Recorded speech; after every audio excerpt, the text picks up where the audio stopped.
Bonjour à tous, bienvenue dans notre compte-rendu matinal. Ce vendredi, finalement, a été plutôt excellent, essentiellement pour les marchés américains.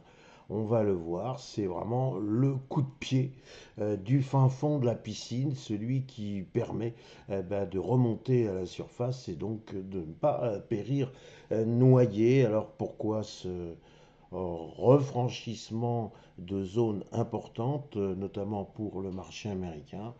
Eh bien, tout simplement parce qu'on reprend confiance avec un certain nombre de résultats d'entreprise qui, permettent peut-être de se dire qu'il y a eu un peu dans les séances précédentes du catastrophisme. Et on a toujours cette question lancinante, récurrente, de l'intelligence artificielle.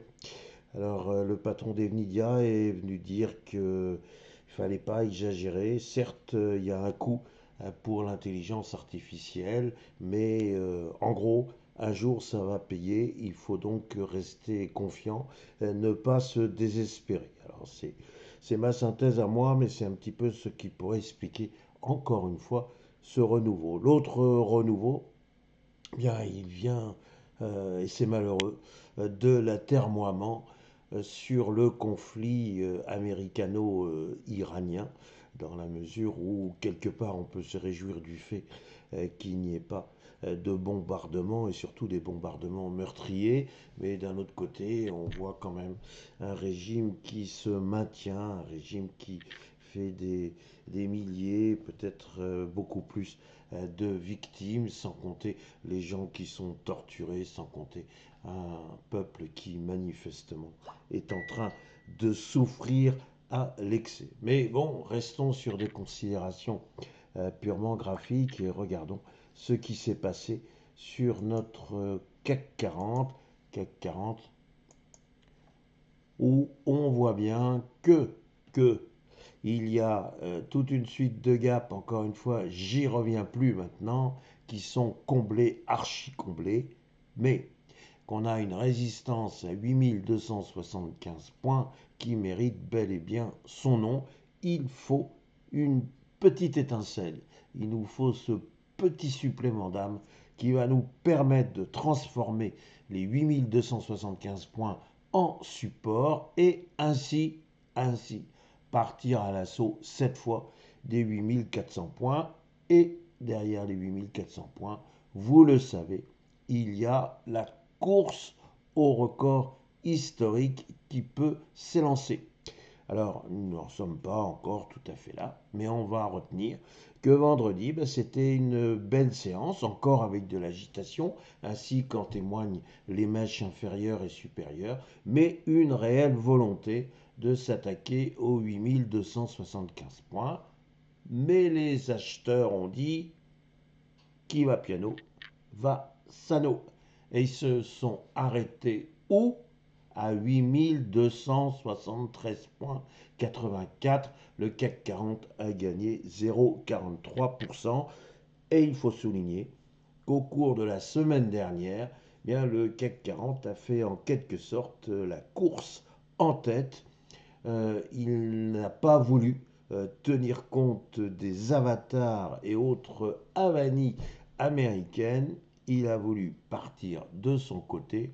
Pourquoi? Parce que, eh bien, il a peu d'entreprises en son sein qui sont liées ou couplées à l'intelligence artificielle. Donc, en fait, c'est, j'allais dire, les valeurs de papa qui ont bien tiré notre CAC 40, à savoir effectivement l'industrie, voire un peu le luxe et le secteur bancaire, avec notre champion européen BNP Paribas.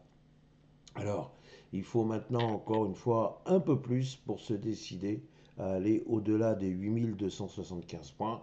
Mais si effectivement le S&P 500 veut bien reprendre son rôle de locomotive, alors j'ai envie de dire, pourquoi pas? En clair, on surveille de très près les 8275 points.